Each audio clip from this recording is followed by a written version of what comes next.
Jo, këtë projekt vetë se për urut kështu, mirë po ka disa tjera çështje në Prishtinë cilat kanë bërë kështu pezull, s'fund mi janë pëzullu edhe janë ndalu krejtësisht punimet tek biblioteka kombëtare, fiks para bibliotekës. Çfarë qëndrimi keni për këtë, pasi që inspektimet kanë qenë qysh prej të premtës, më pas tash këto janë gjana ligjore. Para 2 dite erdh dokumenti ose vendimi i përcaktimit të zonës të kontrollume, pra të kufizume për monumente.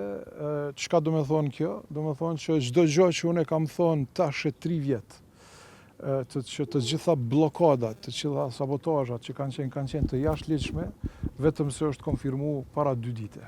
Pra, sepse ky vendim që është marrë para 2 dite tregon që nuk ka pas asnjë vendim të tillë para 2 dite. A ka pas leje për me punu në atë Po, zonë? normal që ka pas leje. A ka qenë kuadër të Gjosh Bushit apo ndamës?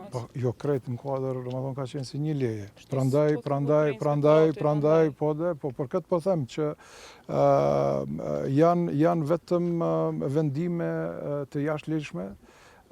Edhe kjo vetëm se është konfirmuar tash edhe prej vetë ligjzënësve që me vendimin që kanë marrë, po them që është tash në fuqi tek para 2 dite. Po unë për këtë çështje ballafaqohem tash 2 vjet. Domethënë gjitha ato vendime që janë marrë për me blloku proceset kanë qenë të jashtëligjshme. A keni me vazhduar punën? Absolutisht, jo, ne normal që do të ballafaqohemi me gjitha këto vendime të jashtëligjshme. Do t'i luftojmë sepse krejt çka ne po dojmë bë është një transformim i mirëfillt për qytetarët tonë. Domethënë çka po bëjmë? Po krijojmë hapësina më të mira publike për qytetarët tonë. S'jemi të bë këtë kundër askujt apo për inati të kërkujt, po për të mirën e qytetarëve. E në anën tjetër ballafaqohemi me kësi bllokada të cilat nuk kanë asnjë bazë ligjore. A keni me u taku me të inspektoratit që kanë kërkuar edhe ata? Po normal që po, ne jemi taku edhe më përpara, po them neve na e kanë nol jashtëligjshëm edhe më përpara. Vazhdojnë për fat të keq ta bëjnë të njëjtën gjë edhe tash. Po nuk do ndalemi, po them ne do të vazhdojmë me procesin e transformimit të kryeqytetit sepse jemi për brenda kornizave ligjore dhe kemi qenë gjithmonë. Faleminderit. Nga kryesia e komunës në prokurori për legalizimin e 4 pronave për të cilat ka denoncuar ditën e parë. Jo, nuk kam asnjë informatë që kanë kërkuar që dikush të shkojë deri sot. Nuk kam asnjë informatë. A keni pasur komunikime me këshilltarin e shefin e kabinetit juaj në lidhje me ato? Po normal që kam pas komunikime dhe gjithçka po them edhe kam thënë edhe publikisht që gjithçka ka qenë e fabrikuar, domethënë nuk ka pas asnjë të vërtetë në to. E kam thënë këtë edhe publikisht, po e them prap.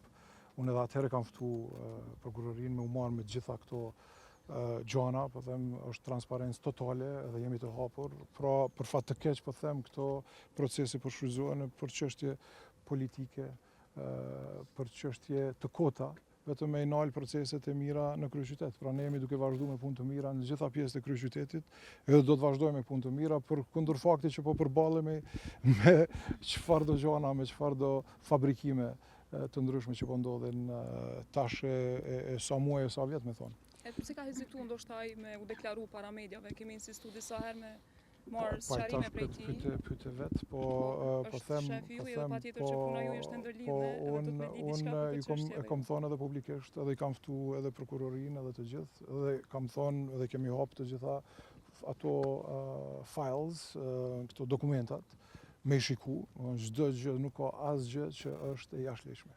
Çdo gjë është për brenda ligjit. Pra të gjitha kanë qenë tendenca për me sabotu punën e mirë që po ndodh në kryeqytet. A i keni ofruar ato dokumente edhe te asamblesë të vetëvendosur sepse ata janë ankuar që ju nuk i keni ofruar? Po këto janë të hapura për gjithkën, janë dokumenta publike. Po edhe ju mundeni me shku aty, edhe ju për secilin qytetar. Këndë që ka e dëshiron me i pa.